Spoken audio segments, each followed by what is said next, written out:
Hello, awesome people. I hope you're having a great day today. Today we're taking a look at the 1926 short story by Abraham Merritt called The Woman of the Wood that was published in Weird Tales actually pretty early on before Weird Tales got a lot of its popular writers out there for folks. So this is actually pretty early on for you folks.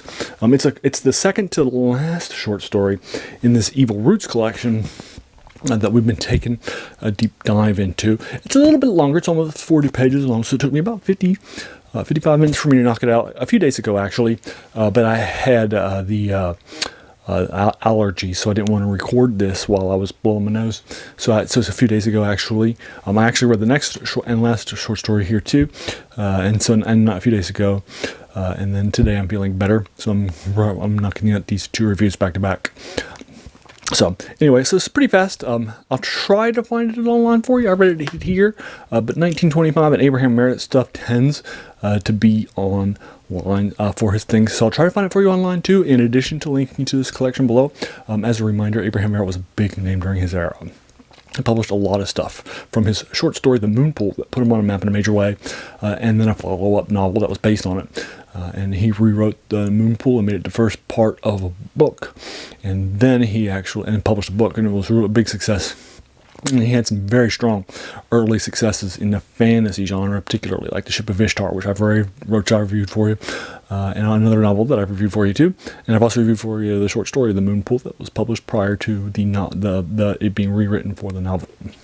So I've actually reviewed a few short stories by you, 2 novels and The Moon Pool short story. So this is now the 4th review I've done for you by Abraham Merritt. He's in the Science Fiction and Fantasy Writers Hall of Fame. He was in the 1999 inductee class, alongside a lot of big names. He's a big name in the field. He was very influential.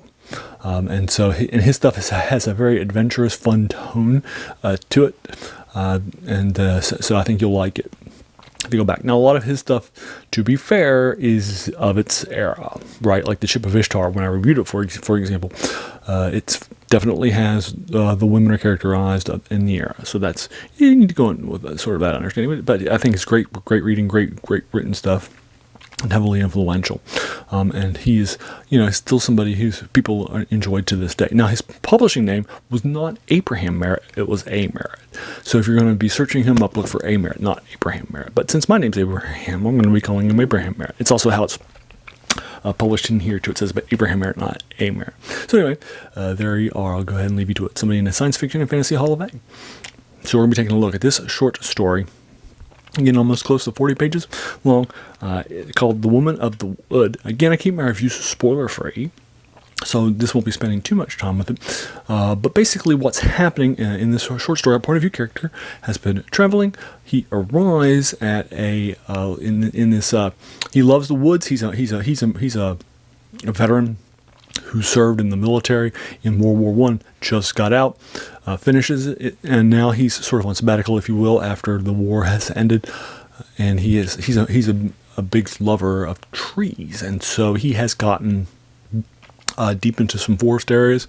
He's staying at an inn, and he will be running into some trees and some people that are pretty nasty in the local area, and then he'll go into some deeper dives into some things that are happening for you folks. And so a lot of things that basically happen in this horror short story is pretty different from a lot of the Abraham Merritt stuff that I've read, which is more adventurous, but this is more horror, if you will. It does have some fantasy trappings, so I'd say it's more on the fantasy side of horror than on the more traditional, Gothic horror side or something like that you might expect from this collection. Since this collection is all about, botanical bad things like killer plants and man-eating trees and, poison and so forth. And this one has more of a fantasy feel to it. And I'd say it's actually less on the theme than short stories. So I'm not sure why it's here in the collection, but it's fine. I'm going to be giving it a 7+ out of 10. So like a 7.2 or 7.3 or 7.4 that I'm running down. It has a lot of description. It's hard to get into. So that's why I'm knocking it down a lot. And this was clearly before, a lot of these sort of, rules for short stories where, you don't spend that much time reading about descriptions that don't matter to the overall story, right? It's called Chekhov's gun, right? So if you have a gun on a set or mention, as a background thing. It needs to be brought up in the story or on the play or so forth, or else it shouldn't be mentioned, right? That's how short stories should be. That's sort of one of the rules, and right. And so this violates that a lot. And again, it's harder to get into, but it's definitely well read. And I can see why somebody would want to put Abraham Merritt in a collection like this and do a deeper dive into it. And again, it won't even take an hour of your day, even with this giant oversized collection. So I enjoyed it. So there you go. That is The Woman of the Wood by Abraham Merritt, published in Weird Tales early on in the mid-20s. So I hope you enjoyed it. Have you read it? What did you think about it? Would you like to talk about it in the comments below, or the spoilers, tags around the ending or something like that? Let's go ahead and do so.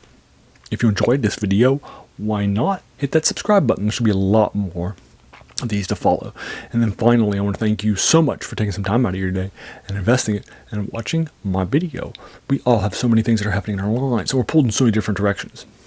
So the fact that you spent this time with me is incredibly humbling, and I appreciate it. So thanks again, and have an amazing day.